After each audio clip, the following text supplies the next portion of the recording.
can't make it, because we do have several folks who asked for the recording. So if you want to turn your screens off, and like I'm saying here, we're not going to point the screen at participants. We're going to go and if you feel comfortable introducing yourself just by your first name, what trip you're going to be on, so we know what to expect. But other than that, we're going to keep it pointed at us so that we can give all of our kind of instruction and everything. Folks at home, I did email out with the Zoom link invite, the handout that we have here that we're going to be going off of. So check that if you want to follow that along with that while we go through. We've got everything kind of broken off in sections there. So okay, and then folks here, just what was your name? Allie. Nice to see you again, Allie. Just want to make sure everybody knows we've got snacks and drinks out there. We've got hot water for instant coffee. We've got La Croix, if everybody wants a soft beverage. And then the bathroom is, if you go that open door in the corner there, and then it's the door on the left. So just feel free to use that at any time. So cool, right on. Well, are we recording? Excellent, good. Well then, I'd like to start off by introducing myself. Hi everybody, a few faces I know, and I think maybe a couple folks at home as well. But my name is Alex. I am the lead backcountry naturalist for the CASPBA program. I've also taken over this year as the administrative coordinator as we kind of kickstart after a 2-year COVID hiatus. So I'm really stoked, and I am going to be leading the Skyline Sojourn trip, and the In Pursuit of the Perseids trip. Sure, yeah. Musical chairs. Are we still on? Oh, it's perfect.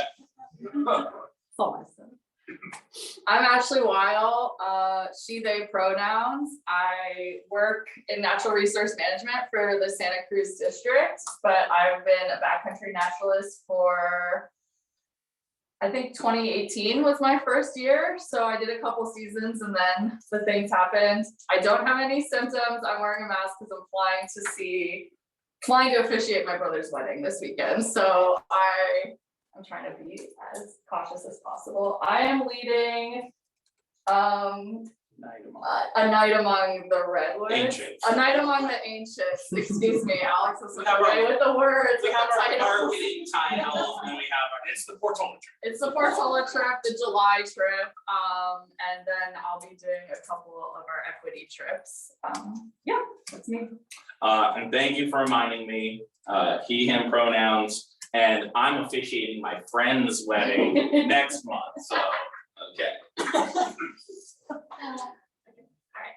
Hi, my name is Alexis. I use she, her pronouns, and this is my first summer as a backcountry naturalist with CASPBA. I'm super excited to co-lead trips with Ash on Adventure Among the Ancients, the Portola trip at the one, and In Pursuit of the Perseids with Alex. Sky, do you wanna, the man behind the camera, you wanna introduce yourself real quick too? Hello, everyone. My name's Sky. I use he, him pronouns. I'm going to be leading a trip with Alex. Skyline Sojourn, that's what we're calling it now. Yeah, cool. This will be my first time leading a trip, so I'm excited and looking forward to meeting you all. So I'm going to go back behind the camera. Right on. Okay. And if you folks are comfortable just going a quick round again, camera's gonna stay on us. But if you want to introduce yourself, first name, and what trip you're joining on, you know, maybe if you've been on a trip in the past. I'm Allie. I previously went on the Pursuit of Perseids trip with Alex. And this year I'm doing the something Ancients. I like that. That's what we I'm Bill. I did the Pursuit with Allie and Alex previously, and doing the 28. And I'm Sean. Sure. And I think I've been on all of them at this point.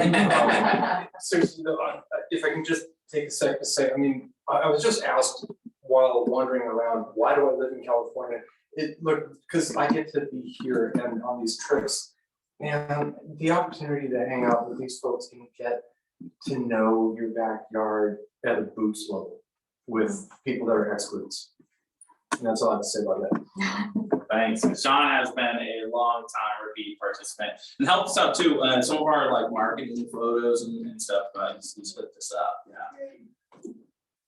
All right, and I'm John. I haven't been on one of these trips before, so long as I remember. Anyway, my pronouns are he, him, whatever, and I am going on the July hike of walk amongst the redwoods. Yeah. or no, ancient. Sorry. Yeah, something. I mean, I was at another park and kind of got slipped. All right. That's it. Right on, cool. I'm just driving, John. Awesome, thank you. Cool, okay. So not that we don't care about you Zoom folks at home, but we are gonna skip the introductions here on your end. But I do want to make sure that you feel totally comfortable reaching out to me about any questions, concerns you have, and we'll make sure absolutely that we get you guys in on all the questions and everything like that. Okay? Okay, so first off, CASPBA and state parks. So this program was first floated in 2015. We had our pilot year. I was actually lucky enough to be part of that group, the first group of not guides. We call ourselves backcountry naturalists.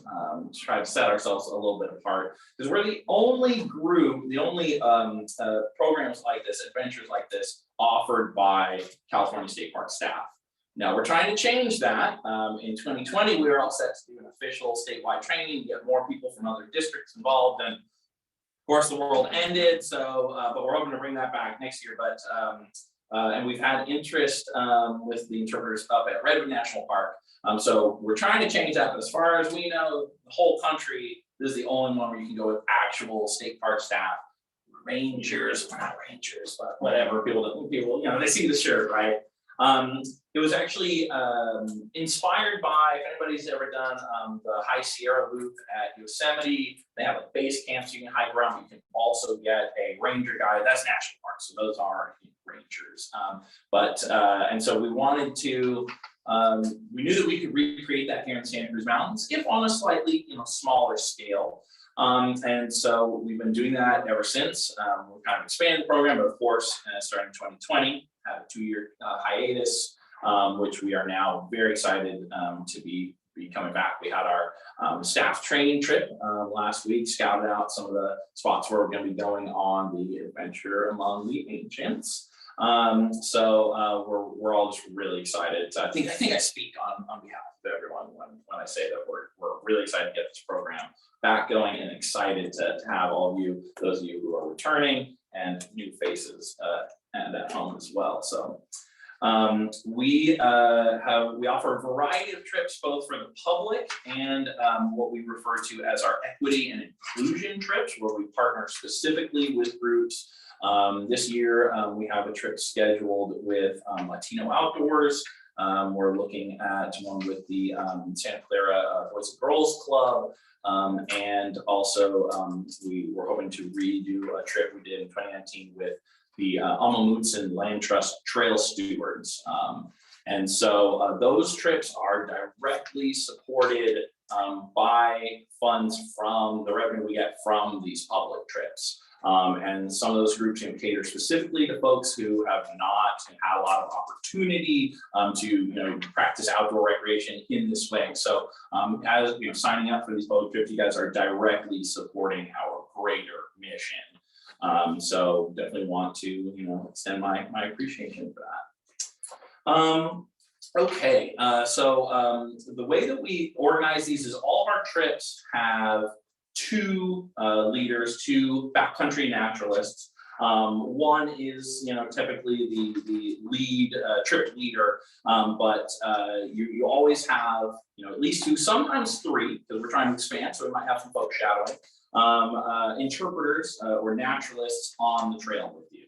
And so we are going to be doing things like, if you've ever gone on, like an interpretive hike at a park, and the docent shows you around to all the best trees and that kind of stuff, that's sort of what we're going for, but on an expanded overnight basis, really immersing ourselves into nature. And so to be the most fluid that we can and to engage with everybody as much as we can, we always have at least 2 of our backcountry naturalists guiding and leading the trips.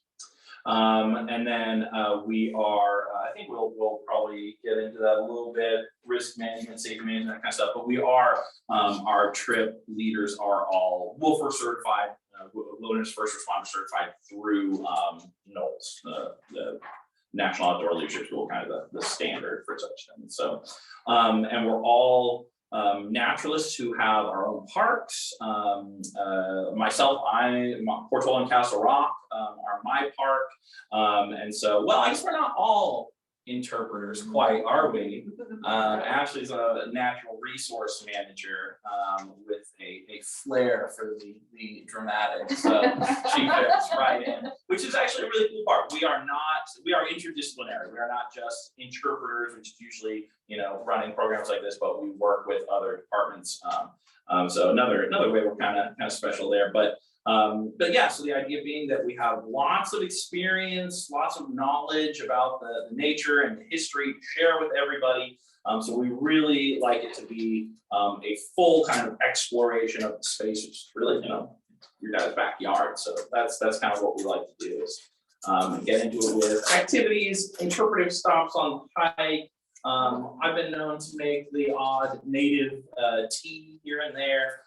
So that's the idea, is that it's a full immersive interpretive experience that's overnight, and in case of more trips, 2 or 3 nights.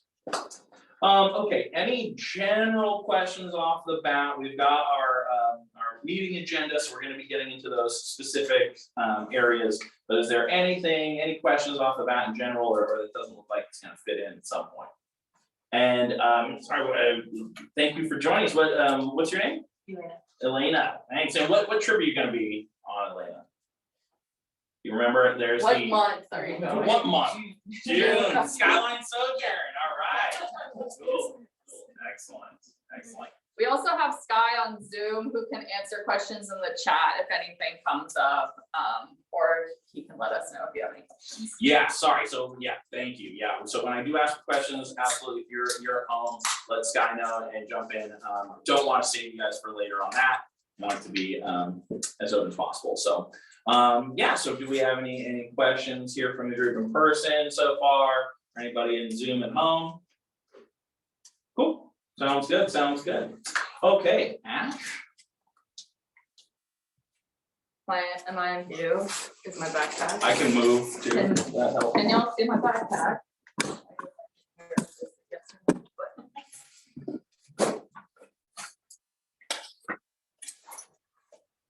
We did our first trip of the season last week. Our naturalist shakedown orientation first trip in a couple years. And lucky for me, I did not quite unpack. So here I have all my gear to show you how I pack my backpack, some of the things I like to bring. On page 2 of our orientation packet, we do have a packing list, a basic packing list.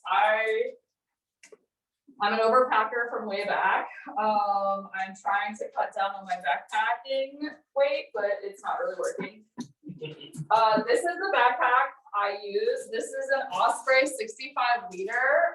65 liters is pretty much what we recommend everyone if they don't already have their own pack. It's a good middle size, I think. I'm the kind of person, if you build it, they will come. If I get a bigger pack, it will fill. So I like to keep it at the 65 liters. I also really love about this pack, and I looked for it after my second pack finally met its demise, or my first pack. This pack has a detachable brain. So this is what's top of my pack when I'm hiking, but if we do a day hike or go down to the creek or anything like that, I can just detach this little bad boy and it becomes a fanny pack or a crossbody. So that's awesome. Also, I like to look for in packs is these handy dandy hip pockets. Here, this is in one, I keep my phone, in the other, I keep a bar, a trail bar, trail snacks, the camera. I carry my harmonica in there, just in case. To each his own. On the front here is where, and this is all very dependent on your gear. But what I like to do is I put my sleeping pad at the bottom of my pack and I put the tent on the front. I have the REI Trail Hut 2 backpacking tent. It's similar to the quarter dome, I think, for REI. I just got it. I love it. I had a wild tent for a long time, but I didn't want to get a new one. For any AFAB folks, I highly recommend Kula Cloth. I'm gonna hide the artwork for now. But I highly recommend these. These are for being in the backcountry, basically. It's a nice thing to have. A lot of people use bandanas, but this is antimicrobial and I'm a big fan. So Kula Cloth, K-U-L-A. I like to really small woman-owned business also. And then I usually carry just 2-liter bottles on my trips. If I'm doing a longer day, I might have a dromedary. Some people like dromedaries. I used to use a dromedary and I don't know what happened. I just started using bottles. Camelback. Camelback, yes. Yeah, 2 liters is what we recommend for everyone to bring on these trips. We don't have any, we have a couple like 10-mile days, I think, but yeah, 2 liters. Yeah, I would maybe Skyline Sojourn folks, you know, if you might have 3 liters, that might be a good idea, especially for day 2. I also highly recommend smart water bottles if you do want to bring more water or don't have a light enough bottle. Smart water bottles are a really great shape for fitting in there and they're super lightweight. So those can be reused for a season. And that's something I will do on my longer hikes to add to my 2 liters. Also something that's specific to me, but I think everyone should do it, is I tie a bandana right here to the side of me because when you keep it on your body, it sometimes heats you up even more. But I'm a very sweaty girl on my face, so I like to have this. So that's the outside of my pack. Inside, I'm not gonna pull it out because it's jammed down in there. On the bottom, I put my sleeping bag. I typically do lightest on the bottom and then my heaviest weight right in the middle. So it's in the core, your strongest part of your body is where your heavy stuff should be. And then the lightest on the top. So yeah, a couple other things I have in here. So all the way at the bottom is my sleeping bag. I carry my own first aid kit, but also all your leads will be carrying their own first aid kits as well that are made for large groups and, you know, 3 to 4 to 5 night trips. So this is just something I always have.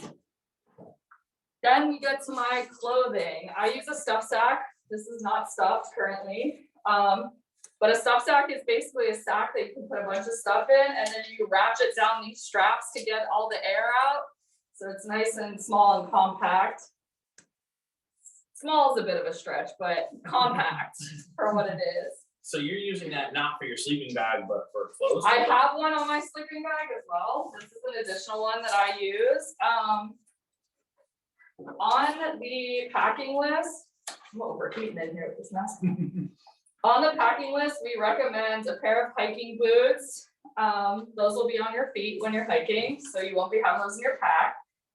Some people do hike in like chacos or something.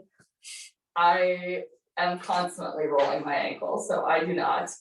And then camp shoes. Some people like to bring slides or chacos. Chacos are good if you cross any creeks, but I have kind of taken to wearing Crocs because they're super lightweight and I can wear socks with them.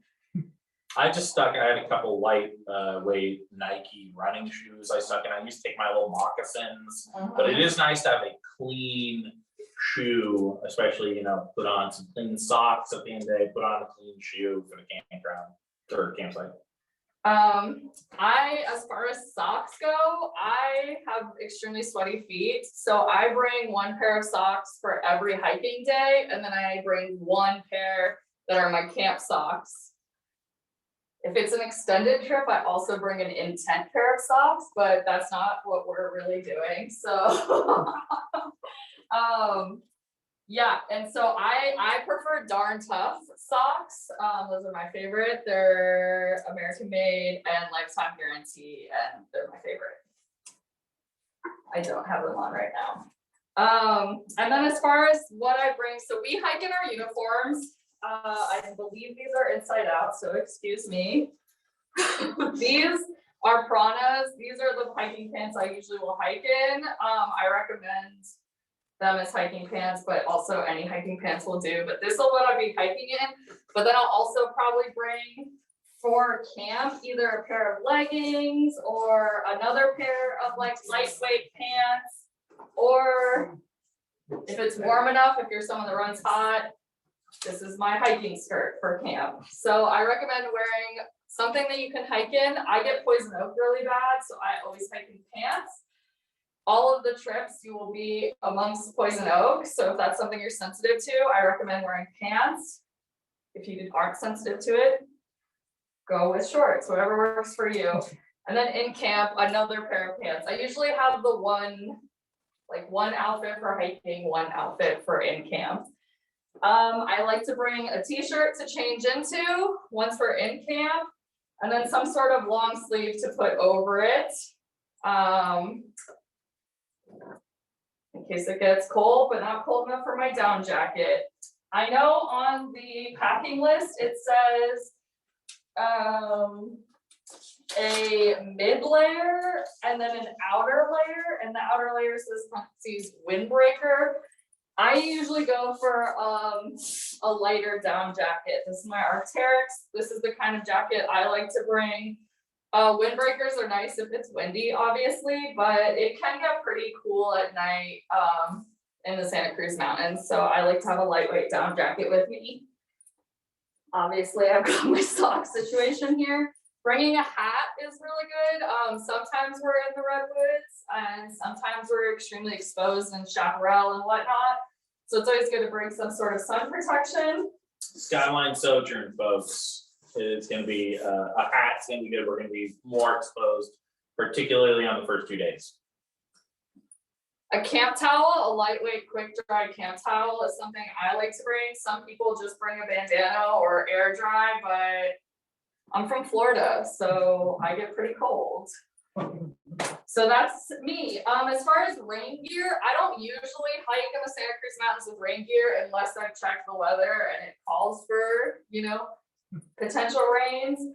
So that's something that y'all just can decide on your own. As far as rain gear, even if it does call for rain, I usually just bring a jacket. I don't love my rain pants. They make rain skirts now that are super lightweight and just go over anything you're wearing. So that could be something you could invest into.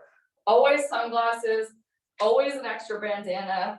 The thing about bandanas is you can wash them super easily in the creek. So I only bring 2 if I need that. Let's see, what other random things do I bring? I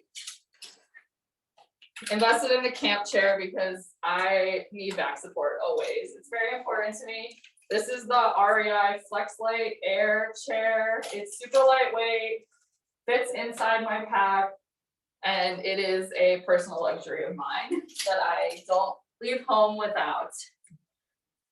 Things I keep in my brain. What do you keep on top? A map is a good thing to keep on top if you're back. I'm kind of going like on our trips, and also just good information for your future backpacking endeavors. There's some weird stuff in here. Sunscreen. Sunscreen is really important. Obviously, we all will be exposed. I always hike with a pair of earplugs because sometimes when I transition to being in really quiet spaces, I start hyper fixating on any sound. And A notebook is also a good thing to have. On some of yours, you might be doing some nature journaling. I bring an extra battery pack for my phone. Sorry, time to feed my dog. That's literally just. I bring an extra battery pack because our phones are what we use for everything now. Cameras, I downloaded Benza maps for everywhere I go backpacking, so I bring an extra charger. A headlamp is the best. Flashlight will work. Obviously, I understand that this setup is extremely expensive. I have developed this over time of being involved in backpacking. This is my ideal setup, but you can backpack with a lot less things. Please feel free to reach out to us for what we can help with. One of the biggest obstacles to access in backpacking is resources to buy the gear. So we understand that that's a thing. We can give you like very base level what you need, but you can get away with the flashlight. This is my headlamp, it's black diamond. This is my third one because I keep letting the batteries corrode, but I just was at Costco and you can get 3 Duracell headlamps for $20. So there's an option for y'all. I like to bring another little bag that I keep all my smellies in because at the end of the day, you put all of your smellies into a group food locker. And I like to just know that all of my stuff is in here. Smellies can include your toiletries, any food, any snacks, all sorts of things. So I like to have this in my pack. You could also use a stuff sack. You could also use a Ziploc bag, a tote bag, I think is Alex's go-to. So I just have these because I travel a lot. And here are some of my snackies. This is my toothbrush and my sunscreen. This is the head of my electric toothbrush. I'm not usually an ultralight person, but I didn't have another toothbrush. Some snacks. This is my silverware setup. This is a little more than you need. You can just get a spork or bring a fork from your home. This is my, well, the only thing that's in there is the knife, so we'll see where the roast is. And some bars and tea tree oil face wipes is my go-to. But if you're coming on my trip, you're gonna get them from me, so you don't need to bring them. And it's nice to, you can also just toss your food or whatever in a plastic bag. But it's nice to have something a little sturdier, especially if you're pulling it in and out, you rip it, and you don't have your food bag in front. So I just do like a little lightweight tote myself. Sky's gonna talk a little bit more about food, but this is what I bring to cook in, or to, even if I'm just getting boiling water. It's lightweight enough.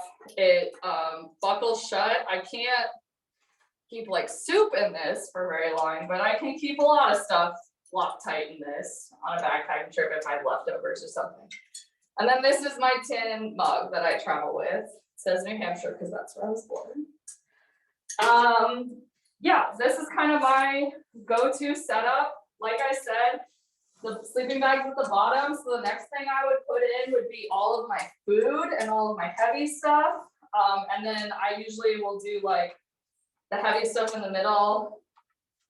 Depending on how stuffed my stuff sack is, try to go around that or side to side.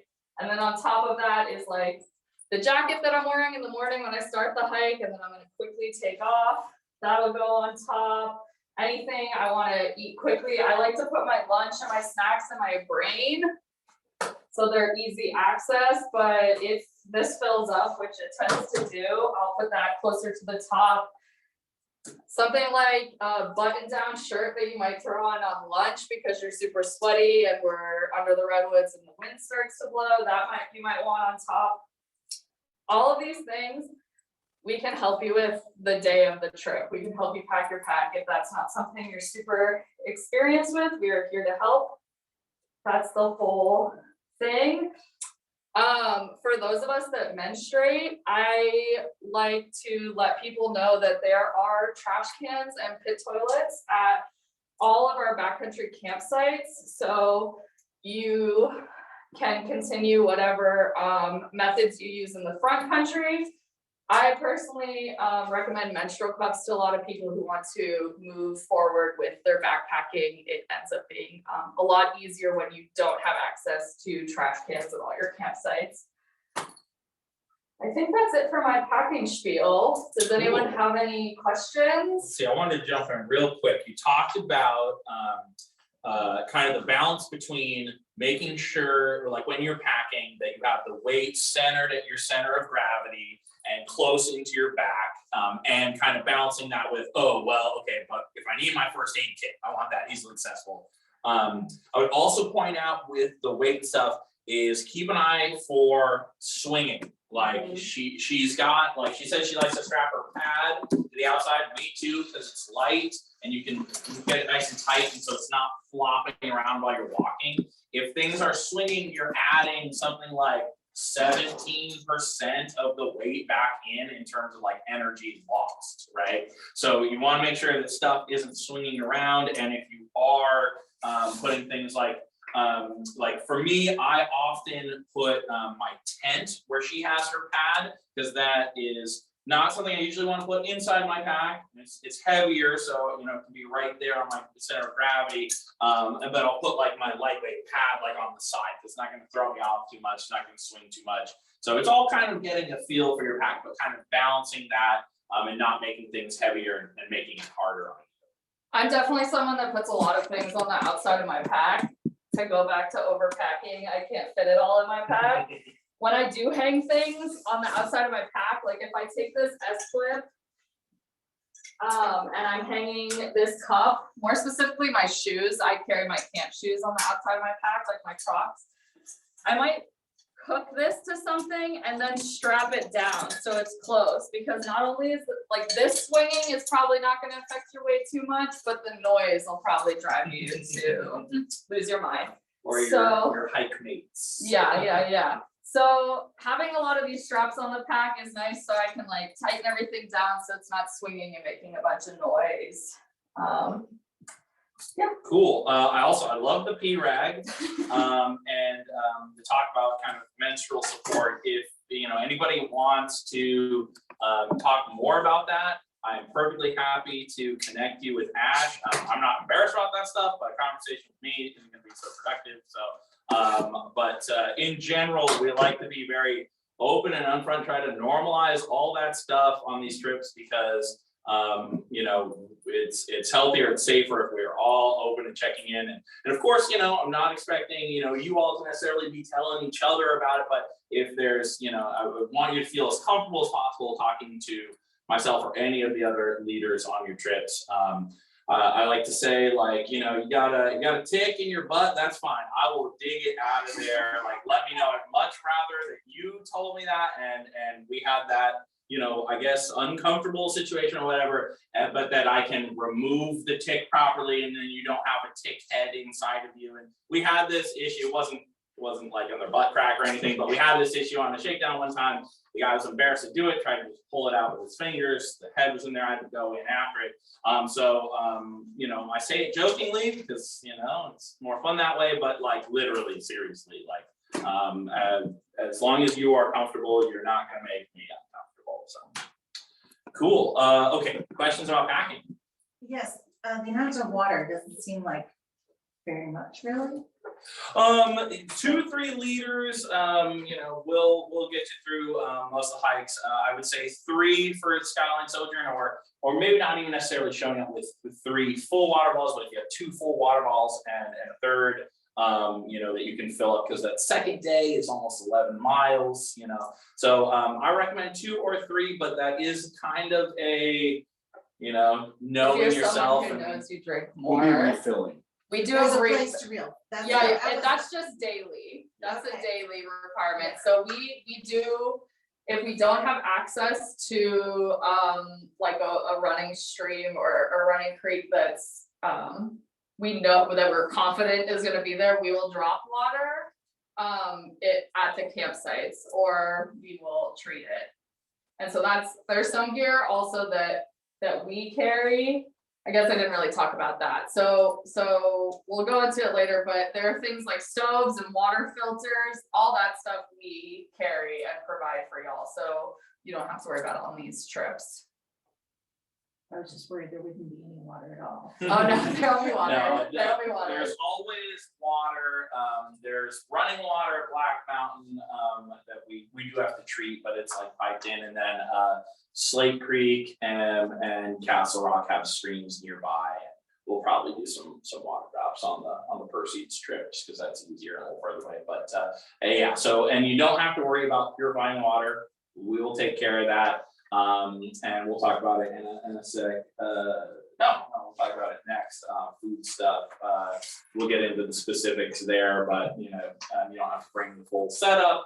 If you want, we'll boil water, and you guys can skip the stoves, and save a little money and weight with the pack. Before we do get into food, any other general questions about packing or you know, types of gear specifics? We're not, you know, supposed to like recommend specific brands, but like, I'll tell you what I use. If you want, yeah. So it sounds like you are okay not bringing a stove because you guys are boiling water. Yeah. And it sounds like you don't need a fair though. It sounds like you have food lockers everywhere. Yeah, we do have food lockers everywhere, yeah. Let's see, with the exception of being Castle Rock, and we've set up like bear bags and stuff in the past, so, yeah, it's cool. So no need to worry about the bear bin situation. One thing I want to add, getting the hip belts. Anyone who doesn't like getting the bag with the hip belt. Oh, yes. I would certainly recommend. Absolutely, it's required, really. That is the difference between like a day pack and a backpacking pack is the hip belt, because really that should be the majority, 95% of your weight should be on your hips on that belt. The shoulder straps shouldn't really be weight bearing. They should really just be kind of securing the pack so it's not swinging around on you. So yeah, excellent point. If you don't have a pack with a hip belt, you're gonna need one. And again, please, contact me, and I can, again, I can't officially recommend a certain pack, but if you have ideas, I can be like, oh yeah, that'll probably be, or make sure we get the right size, that kind of thing. Ash's kind of 65 liter one is a good, like you said, good middle ground. It's probably not too big for most people, or too small. But you do want the right size pack, and the folks who sell those, and you can even go to places like REI and try them on, that kind of thing, and not necessarily buy them, keep looking online, but getting a pack that's not too big or too small is really good. Adjusting the straps, and we can help you with that, but adjusting the straps so that they're snug, not too tight, that the shoulder straps aren't like, so loose that like the bag's like making you lean back, that kind of thing.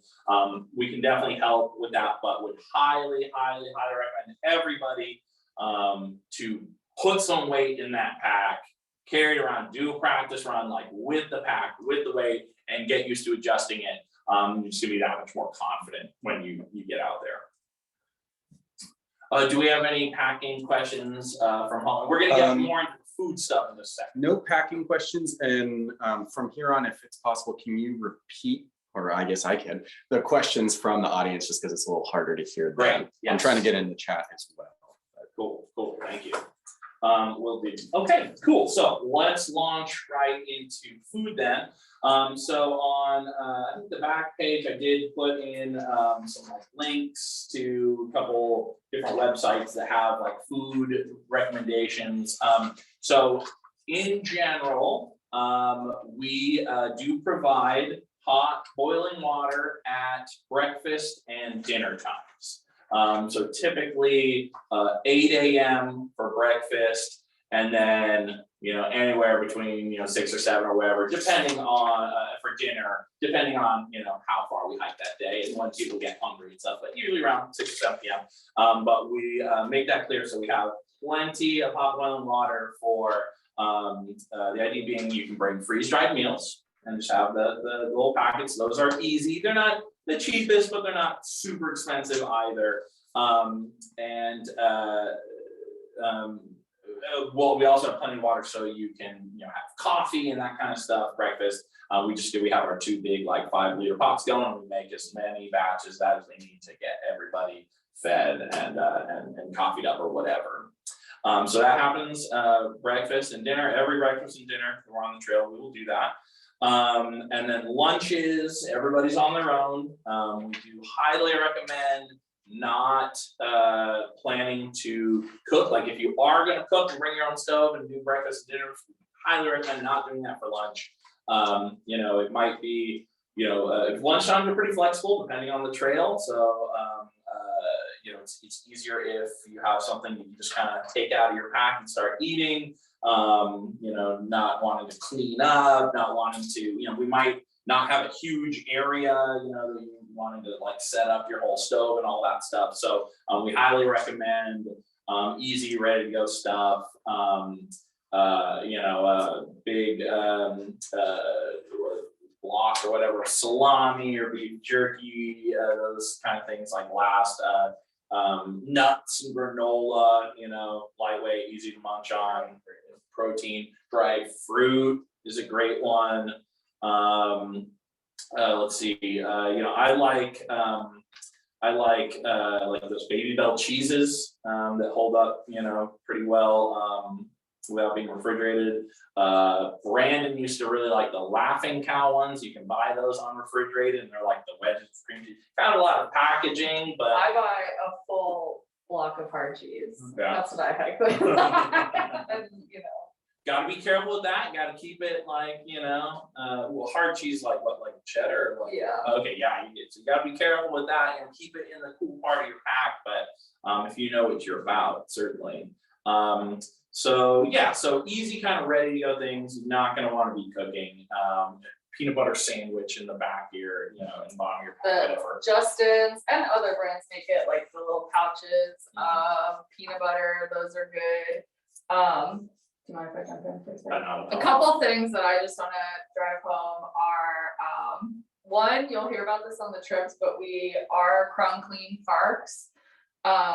We have a lot of sensitive species that we look out for, and part of that is minimizing human food subsidies. So if you're gonna choose between bagels and an English muffin, English muffins are very crummy to eat on the trail. Thinking about things that produce a lot of crumbs is something that I try to take home, and if I can just instill that in y'all a little bit, I would appreciate it. Another thing is I don't really do well with the freeze-dried foods as far as my digestion. So some other options that you can do with hot boiling water is, you know, like ramen, and then bring like dried mushrooms or dried vegetables that you want to put in it. Stasher Ziplocs, those reusable silicone Ziplocs. If you have any dehydrated like refried beans or soups or anything, in those you can pour the boiling water in those the same way that you can the dehydrated or freeze-dried meals, and they'll keep in there and rehydrate, and that's like a more sustainable way. The stasher bags are expensive, but in the long run you'll get your use out of them, I promise. And then yeah, bringing a lot of snacks, bars. I like Go Macro bars. I think those are tasty and nutrient filled. So those are my just couple things that I like to let everyone know about. Staff of Life, if you're local, Staff of Life has a really great bulk dehydrated section. Food bin too. I think Jeremy would always buy like chilies and soups and stuff. Yeah, they have like corn chowder and refried beans and stuff like that. I would highly recommend, if you are doing that you bring a bowl or whatever with a lid. If it's sealed, keeps the heat in, cooks the freeze-dried stuff better. For our shakedowns, we did freeze-dried eggs, and so I just bring Tupperware with a lid, just a medium-sized Tupperware. It could be a bowl or whatever, with a lid, and then that way you put it in, close it, and that cooks a lot better.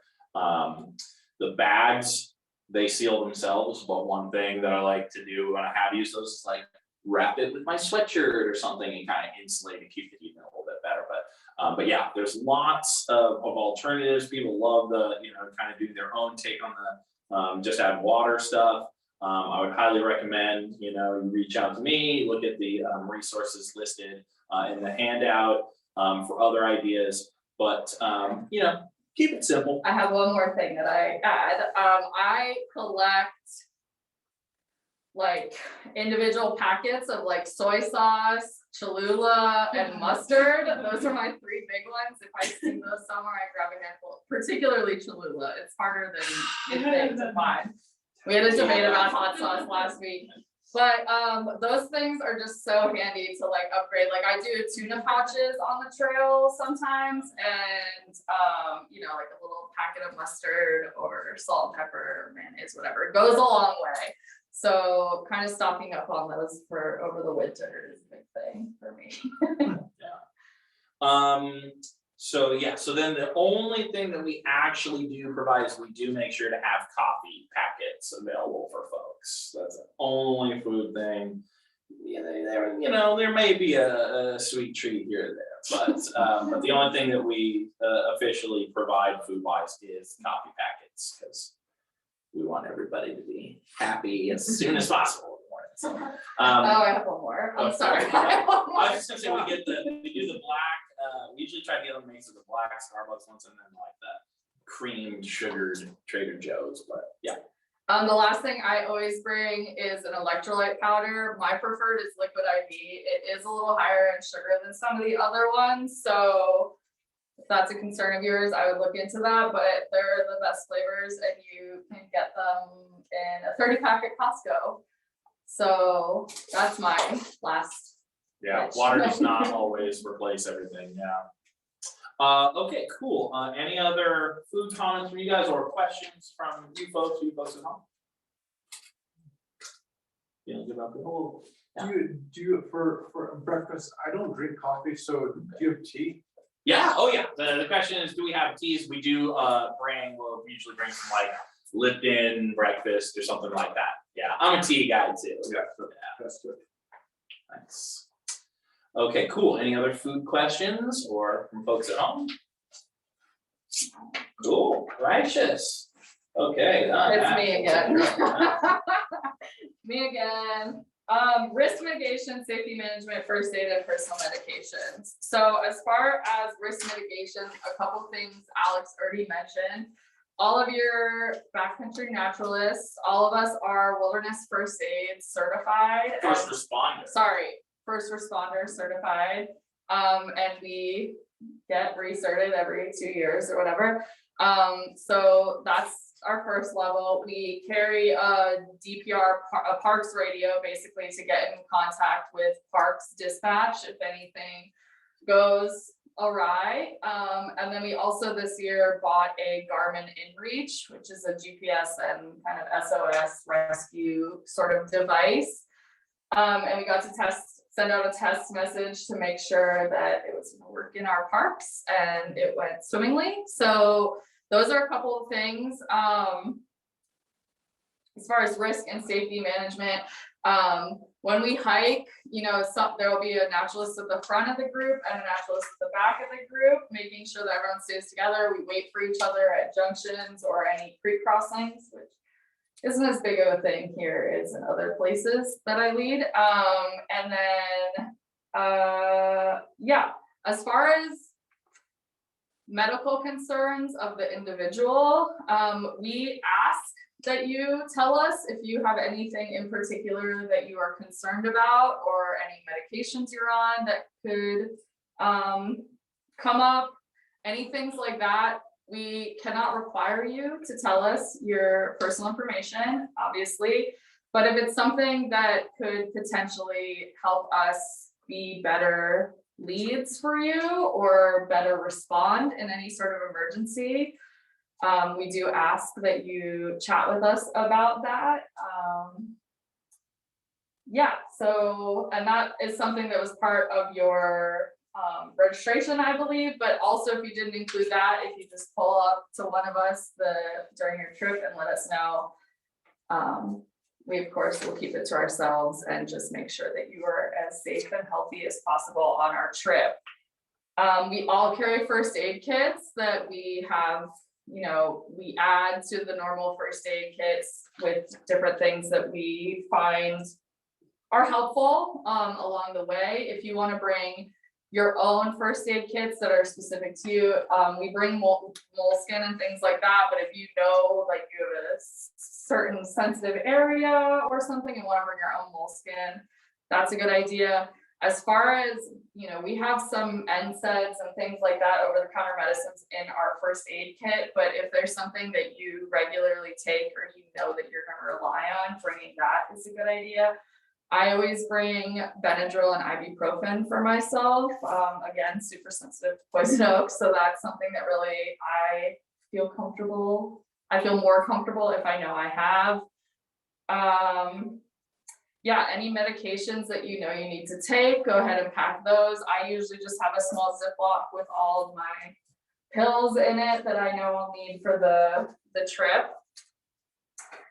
Personal medications, first aid, yeah, and just to touch back on, you know, I said I always bring tea tree oil face wipes. You know, that's not necessarily gonna keep me any safer or healthier, but it is a form of making myself comfortable and making myself feel good at the end of the night. And things like that are important. You will be pushed to your limits, or you may be, not everyone will, but backpacking is, can be tough on people emotionally and physically, and bringing those little things that might make you feel better or cleaner or reset you at night, I highly recommend bringing, even if it's just a couple to get you through the trip, like wipes or face lotion or something. I highly recommend bringing chapstick, especially when you're sweating and you are wiping your face off a lot. That's going to come in handy. Definitely bring sunscreen, as I mentioned before. Yeah, I think that's the few things that I really strongly encourage you to bring.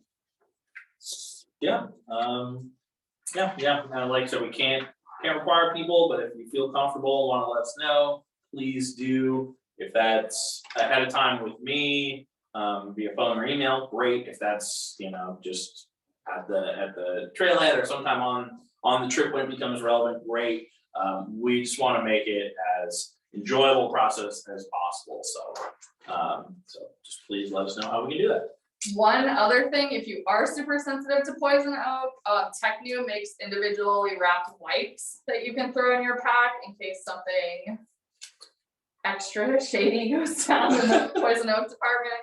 Alex and I were on a personal trip one time that ended in us like really being covered in poison oak, and I had like 5 of them on me and we used them all. So I definitely think those are a good thing to mention. What do you think about bug repellent, particularly ticks and mosquitoes? As soon as it cools off, they come out of the trees like crazy. Definitely. I am not a bug repellent person. I hate the way it feels on me, on my skin. I have a head net. If I'm hiking in a particularly buggy area, I'll throw that on, like if it's like small flies or something. Rain gear can also be really helpful as far as mosquitoes. If you want to bring bug repellent, that's totally on you. I just don't like using it, so those are some of my options. The mosquitoes, like we went to Slate Creek last week and the mosquitoes were present in large numbers, but weren't biting really. So that's kind of just, you know, depending on, I think, the location, how mosquito-y it's gonna be. But if it's something that you're like sensitive to, bug repellent wouldn't be a bad idea. If I was with you, they'd be biting. Yeah.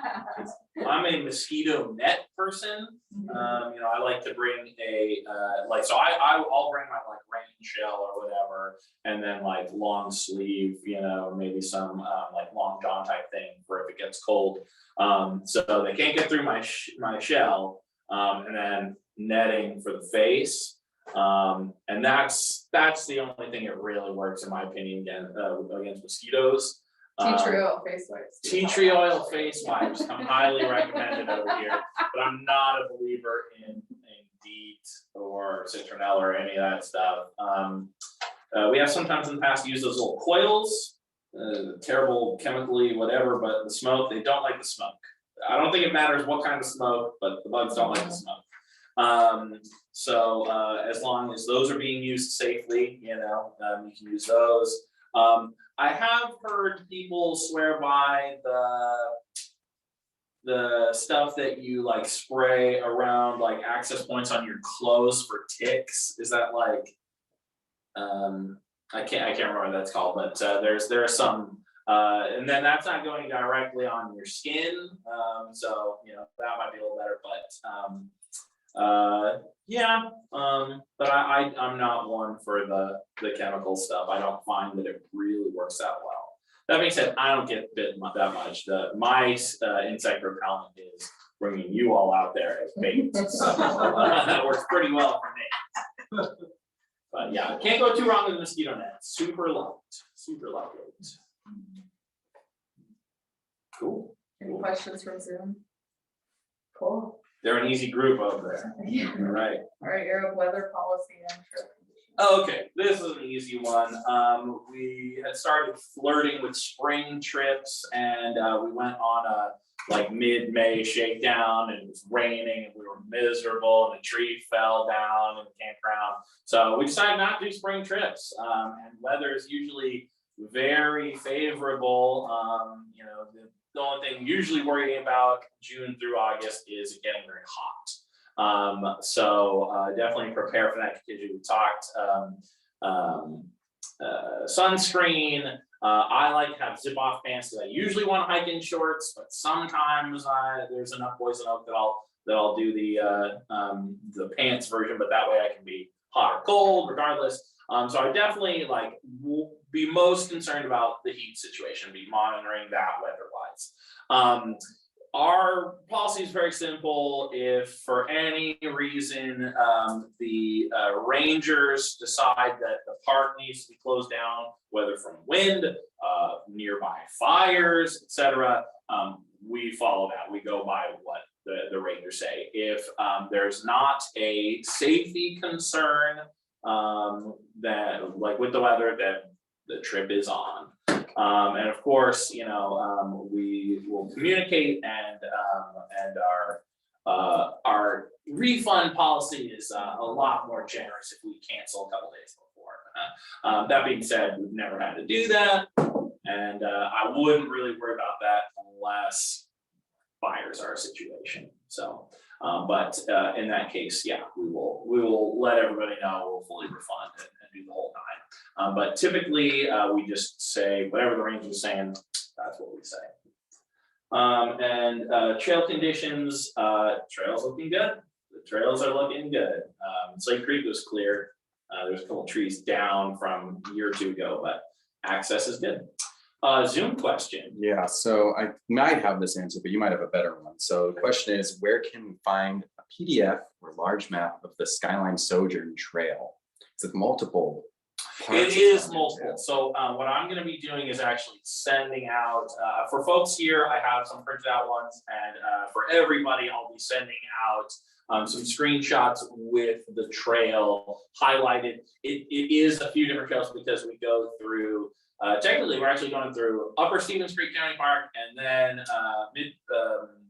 Montebello Mid-Space Open Preserve, Mid-Penn Open Space Preserve, and then into Portola. So yeah, we're gonna need like at least 3 maps, but I will look it up for those of you at home for sure.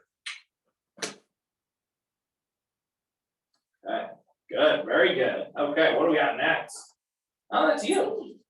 All right, so on your, I guess on the third page, second page, if you're in person, there is the 7 principles of leave no trace. I'm gonna give you the Cliff Notes version because I never eat, but I'm hungry. So principle number 1, plan ahead and prepare. That's what we're doing here. And the purpose of the leave no trace principle is to minimize a negative human impact on the landscape, particularly places that are frequently visited, but really anywhere. So plan ahead and prepare. 2, travel and camp on durable surfaces. So we're going to stay on the trail. Our plants are sensitive and also poison oak. You're more likely to get it if you step off the trail. Number 3, dispose of waste properly. There's trash at Slate Creek for sure. Montebello too? Pretty sure. Okay, Yeah. cool. So there are trash bins at our trail camps, which is super convenient.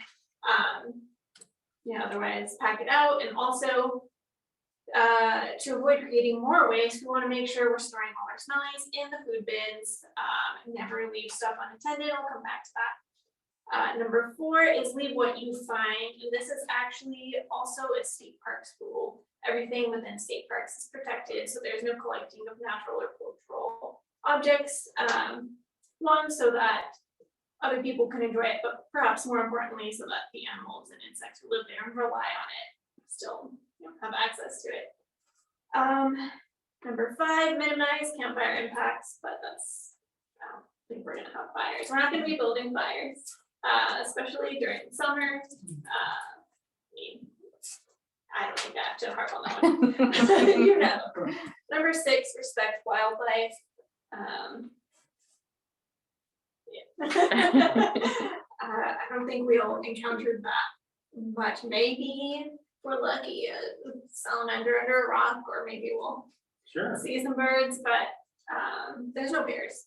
No. So no need to worry about that. And number 7, be considerate of others. Everyone does the outdoors differently and is at different levels of comfort. One general thing is that when we're hiking in a large group, we'll want to make sure to move to one side of the trail if we see other hikers coming along. And a lot of these relate directly to our Keep It Crumb Clean campaign. In our redwood parks in the Santa Cruz Mountains, we're very lucky to have it's endangered, right?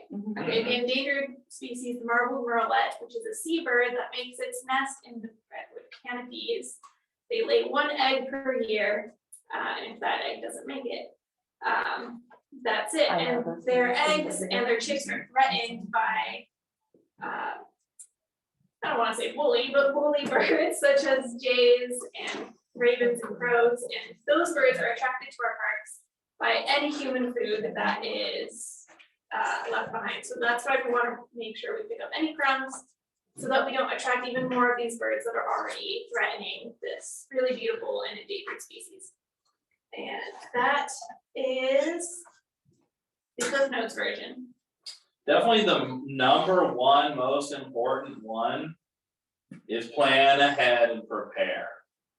If you are not prepared, all of the other things are gonna be pretty hard to just like improvise out there. So the best thing, and honestly, the number 1 thing to set up any successful trip is to plan ahead and prepare. So we've given you lots of resources. We are resources that we want you to actively use between now and then if it comes up. But the best thing to do is go over all of these resources, think it through in your head, go over the trail route, and really do your best to prepare. And if you're not sure, like, oh, is this overkill? Should I not bring that? We don't have bears, so we don't have to worry about leaving stuff or food or whatever in cars. So you can always at the trailhead be like, hey, Alexis, what do you think? Do I need this? No, probably not. Boom, leave it in the car, right? Worst case scenario, right? So it doesn't hurt to overpack to the parking lot, right? Cool. Well, I would suggest, I would encourage, bring an extra gallon or Ziploc bag or 2, just that you have no plans for. Yeah. Right? That so you have an orange or something, you can throw the peel in there and not in a sandwich, or something like that. That's a really good call. I'll often bring like garbage bags, like bigger ones too, like you got trash, or you need like a rain fly. Again, not a problem with this, but you can cover your pack or whatever. So yeah, I definitely, and we'll probably, I think we usually stuff some in our bins and stuff, but that's a good tip. So like, Yeah. no, A couple of Ziplocs now. Okay, cool. So want to give the last chance for any general questions. After this, we're going to break out for the in-person folks into our specific trip, kind of, look at the map, that kind of stuff, which as promised, I'll make sure to get visual copies of those maps out to all folks. But before we do that, do we have any questions from anybody about any of the stuff we talked about, or anything you might have forgotten, or just anything that would make you feel a little more confident? Any questions? So with the leave no trace, is that kind of like, if you're going, beating any trail, finding it, if you find it with more human waste, you leave it, you take that with you and leave with whatever.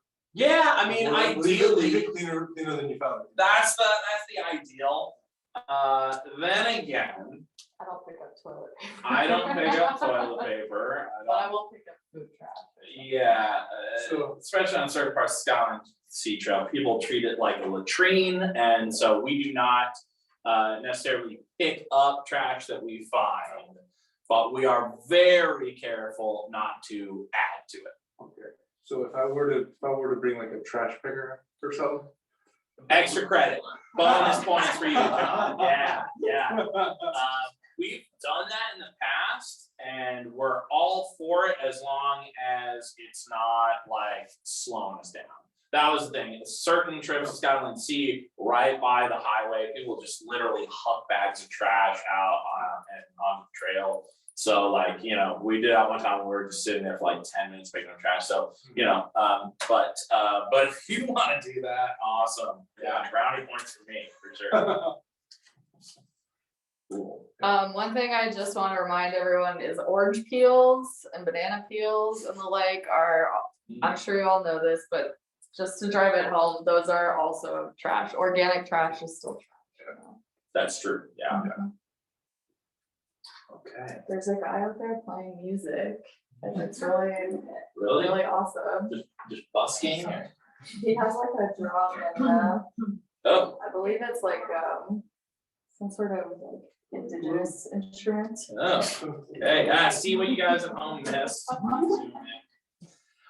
Cool, all right, last chance for questions? Questions? Okay, thank you Zoom folks for coming in. And so I will of course make this recording available for view later, and I will follow up with those promised trip route photos and other reminders leading up to the trip. But thank you folks for joining in, and see you on the trail.